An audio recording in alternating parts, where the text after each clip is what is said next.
Everyone, this is Bushra Khan. Welcome to Samaa podcast. आज हमारे साथ अब्दुल सत्तार साहब मौजूद हैं और हम उनसे पूछेंगे कि पाकिस्तान की वो कौन सी फर्स्ट 3 एलीट पॉलिटिकल फैमिलीज हैं और स्पेशली उनके दरमियान होने वाले डिस्प्यूट्स जो अक्सर नज़र नहीं आते, मंजर आम पर नहीं आते। आज उनके बारे में डिस्कस करेंगे, कुछ मज़े की गपशप करेंगे और ऐसी ऐसी बातें करेंगे जो मैं चाहूँगी जानना और आप लोग भी चाहेंगे ज़रूर जानना। अस्सलाम वालेकुम, कैसे हैं आप? तो मुझे ये बताइए कि पाकिस्तान की वो कौन सी 3 एलीट पॉलिटिकल फैमिलीज़ हैं जिनके डिस्प्यूट्स भी चल रहे हैं, जो कि वैसे भी प्रोमिनेंट है अपने काम को लेकर, और इंटरनल जो इनसाइट्स अगर देखी जाएँ तो काफ़ी डिस्प्यूट्स भी चलते हैं, लेकिन चेहरे जो हैं इनके वो नकाबों के साथ फ्रंट फॉरवर्ड आते हैं कि जैसे कुछ नहीं हुआ। अच्छा, हम फैमिली डिस्प्यूट की बात कर रहे हैं। हुँ, family dispute within the ruling family. Yes. Pakistan की 3 रूलिंग फैमिली इस वक्त जो हैं, जो हुकूमत बनाते हैं या वज़ीर आज़म बनते हैं या सदर बनते हैं, मैं उनकी फैमिली की बात कर रहा हूँ कि विद इन दी फैमिली जो फैमिली डिस्प्यूट है, जिसका बहुत कम जिक्र होता है, बड़ा रेयर होता है, बाई चांस जिक्र हो जाए तो हो जाए, वरना नहीं जिक्र होता। तो इसमें भुट्टो ख़ानदान है, शरीफ ख़ानदान है और इमरान खान ख़ानदान है। ये 3 ख़ानदान है कि इनके family dispute with in their own family. ये बहुत ऐसा हैं। नहीं है कि भुट्टो ख़ानदान का शरीफ ख़ानदान से या शरीफ ख़ानदान का इमरान खान ख़ानदान से या इमरान का इनके साथ, ये नहीं है। With in their own family आपका डिस्प्यूट होता है। मेरे अब्बा जी के साथ ताल्लुकात ठीक नहीं है, अम्मा जी के साथ ताल्लुकात नहीं है, मेरी बहन के साथ ताल्लुकात नहीं ठीक है, मेरे बीवी के साथ ताल्लुकात ठीक ज़ाहिर नहीं है। है, हुँ, मेरे बच्चों के साथ ताल्लुकात ठीक नहीं, जैसे आम अमूमी तौर पर फैमिलीज़ में होता है। उसी तरह ही रूलिंग जो फैमिली होती है, रूलिंग एलीट कह लो, मैं तो सार्कास्टिकली इनको रॉयल फैमिली कहता हूँ ना, ये तीनों रॉयल फैमिलीज़ ज़ाहिर है हैं। पाकिस्तान की तो रॉयल ही बनती क्योंकि है। रूल करने वाली पाकिस्तान में, वैसे तो रॉयल फैमिली कोई नहीं है पाकिस्तान में जो हुँ, रूल करती हो, लेकिन रूलिंग फैमिली को मैं कहता होता हूँ कि ये रॉयल फैमिलीज़ ही हैं। अब भुट्टो खानदान का लेता है कि भुट्टो खानदान में मुर्तज़ा भुट्टो और बेनज़ीर भुट्टो दोनों बहन भाई, इनके दरमियान फैमिली डिस्प्यूट। अब उस फैमिली डिस्प्यूट की वजह वो कौन सी चीज़ थी जिसकी वजह से फैमिली डिस्प्यूट बना। ये मेरे ख्याल में, मेरा अपना ना ख्याल है, या तो पीपल पार्टी के बहुत सीनियर जो पुराने लोग हैं, चंद एक लोग जिनका फैमिली भुट्टो फैमिली के साथ राब्ता रहता था, उनको पता होगा, बाकी किसी को नहीं पता कि डिस्प्यूट शुरू कहाँ से हुआ। असल में बेनज़ीर भुट्टो और मुर्तज़ा भुट्टो के दरमियान जो डिस्प्यूट था, उसकी वजह बनने वाले आसिफ अली ज़रदारी थे। और ये बात लोगों के सामने भी आ गई कि आसिफ अली ज़रदारी और मुर्तज़ा भुट्टो, इन दोनों के दरमियान डिस्प्यूट है। हुँ। लेकिन वो किस वजह से डिस्प्यूट बना था, वो पहली बड़ी वजह कौन सी थी, इसका लोगों को नहीं पता। हुआ ये था, एक हैं हाफिजुल असद, वो शाम के सदर थे। आजकल उनके साहबजादे बशरुल असद वो शाम के सदर हैं। अब उनके साथ भुट्टो के फैमिली रिलेशन थे। भुट्टो की, जुल्फ़िकार अली भुट्टो की शख्सियत ऐसी थी कि उसके मुअम्मर कदाफ़ी के साथ भी फैमिली रिलेशन थे, उसके यासर अरफ़ात के साथ भी थे, उसके मुअम्मर के साथ हाफिजुल असद के साथ भी थे, और सऊदी अरब के जो उस वक्त बादशाह थे, शाह फैसल, उनके साथ भी थे। तो ये जुल्फ़िकार अली भुट्टो का था। तो हाफिजुल असद के यहाँ मुलाकात थी हाफिजुल असद की फैमिली और भुट्टो फैमिली के दरमियान। अब ये फैमिली होती है ना, आपस में मिल रहे होते हैं, बातें बहुत सारी चल रही होती हैं। तो वहाँ आसिफ अली जरदारी ने बिजनेस प्रपोजल दे दी हाफिजुल असद फैमिली को कि ये फलाना जो कारोबार है ना, अगर इसमें हम लोग आ जाएं तो ये फलानी वजह से, फलानी जगह की वजह से या फलानी वजह से ये कारोबार बहुत निकल सकता है। तो मुर्तज़ा भुट्टो भी बैठे हुए थे वहाँ।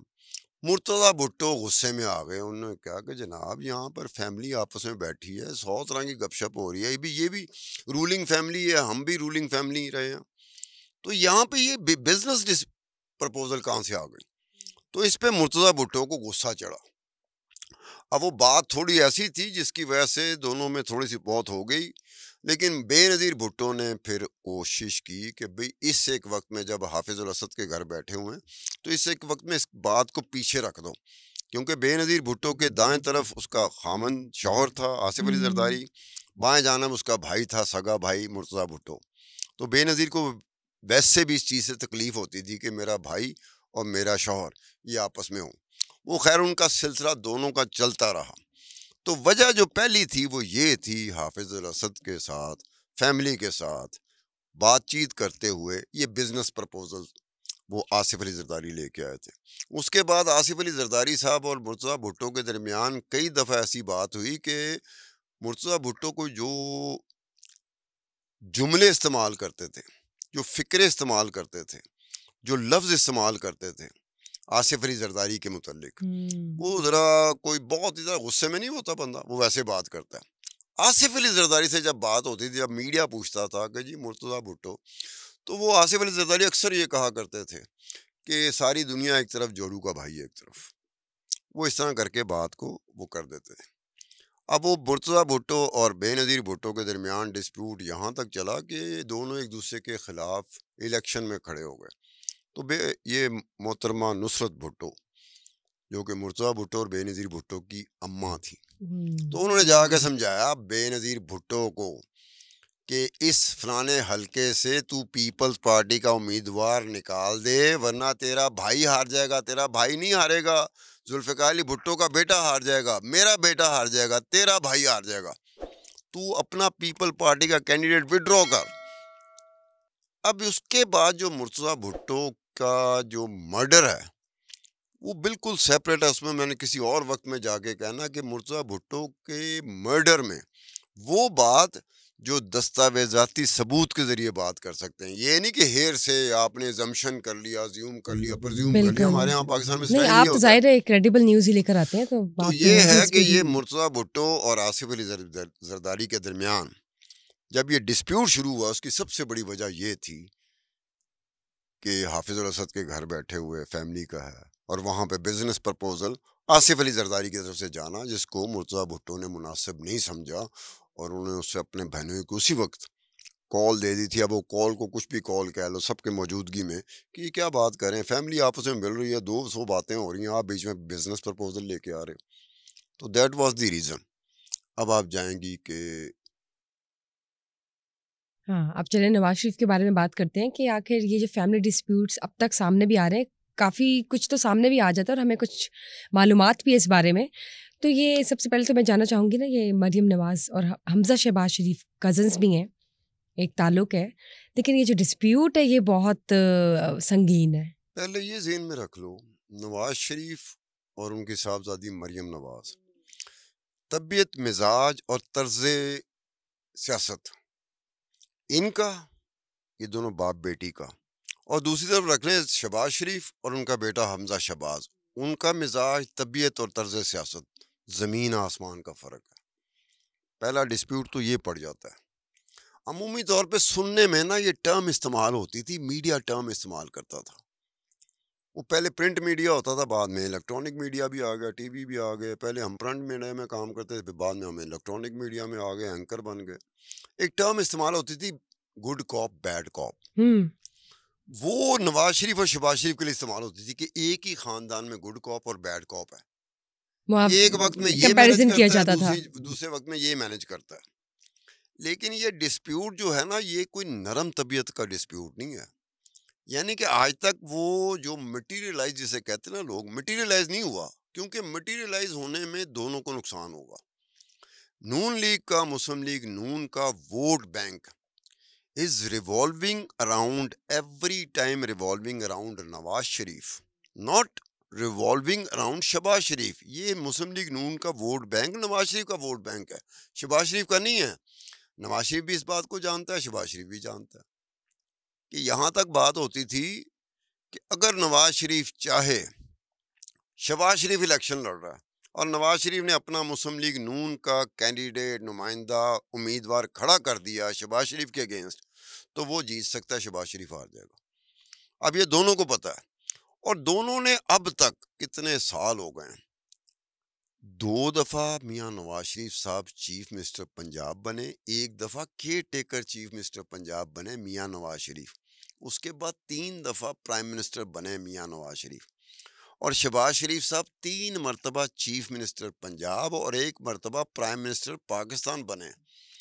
ये डिस्प्यूट अपनी जगह पर है, लेकिन ये उस जगह पे नहीं आता जिस जगह पर आके, जिसे कहते हैं ना वक्खो वक्ख हो जाना। वक्खो वक्ख होना मुस्लिम लीग नून अफोर्ड ही नहीं कर सकती, नवाज शरीफ अफोर्ड ही नहीं कर सकता, शहबाज शरीफ तो बिल्कुल अफोर्ड नहीं कर सकता। क्योंकि वोट बैंक होता है जिसकी वजह से आप चिल्लाते हैं, एस्टेब्लिशमेंट के सामने खड़े होते हैं, वोट फौज के सामने खड़े होते हैं। वजह क्या होती है? वोट बैंक है मेरे पास। तो नवाज शरीफ को ये पता रहा है वोट बैंक मेरे पास, जब जब वो खड़ा हुआ उसे पता था वोट बैंक मेरे पीछे है। वोट बैंक ना हो तो बंदा नहीं खड़ा हो सकता। वो एस्टेब्लिशमेंट के पाँव जो होते हैं ना, जहाँ जूते पहने होते हैं, उनको हाथ लगा रहा होता है, वो फौज के बूटों को हाथ लगा रहा होता है। वोट बैंक आ जाए तो बंदा जरा थोड़ा सा खड़ा होकर ना तगड़ा हो जाता है। वो हो जाता है। तो ये इनके दरमियान डिस्प्यूट। मरियम नवाज तबीयत, मिजाज और तर्ज सियासत में मुकम्मल तौर पे दूसरी तस्वीर है नवाज शरीफ की।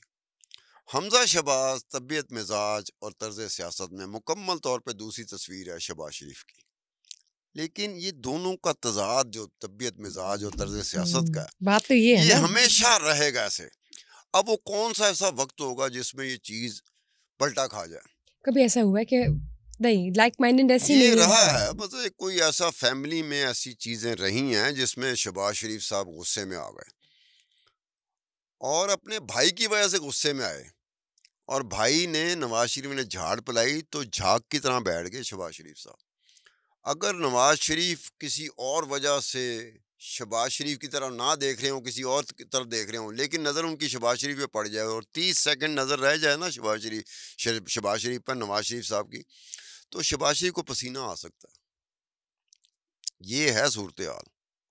क्योंकि अपने वालदैन का जो फेवरेट था वो नवाज शरीफ था, सबसे बड़ा बेटा वो नवाज शरीफ था, फेवरेट ये था, नवाज शरीफ था, शहबाज शरीफ फेवरेट नहीं था। दिल में हमेशा से एक इनसिक्योरिटी भी रह जाती है, और फिर जाहिर है। लेकिन क्या इनसिक्योरिटी है? 3 दफा चीफ मिनिस्टर बन गए पंजाब के शहबाज शरीफ साहब, 1 दफा प्राइम मिनिस्टर बन गए, अब जो चौथी मरतबा खत्म नहीं बने। होती ना, एक क्या कहते हैं, प्यास नहीं खत्म होती। लेकिन एक शहबाज urge। शरीफ मेरे ख्याल में मुझे नहीं लगता कोई वजह बन गया। अगर वो डिसीव कर गया, अगर वो धोखा दे गया नवाज शरीफ को, कि नवाज शरीफ के वोटों का इस्तेमाल करते हुए वो नवाज शरीफ को डिसीव कर जाए, फिर प्राइम मिनिस्टर बन जाए, तो वो आखिरी मरतबा होगा। बन तो जाएगा, लेकिन ये नहीं हो सकता कि नवाज शरीफ का वोट इस्तेमाल हुआ और नवाज शरीफ को रिसीव किया गया है। शहबाज शरीफ नहीं बन सकता। वो नवाज शरीफ की बहुत मजबूरी हो जाए वो एक अलग बात है। जैसे अभी मजबूरी हुई थी पीडीएम की, जब हुकूमत आई थी नवाज शरीफ तो बाहर बैठा हुआ था, वो तो डिस्क्वालीफाई था, बिल्कुल। तभी शहबाज शरीफ प्राइम मिनिस्टर बनाना।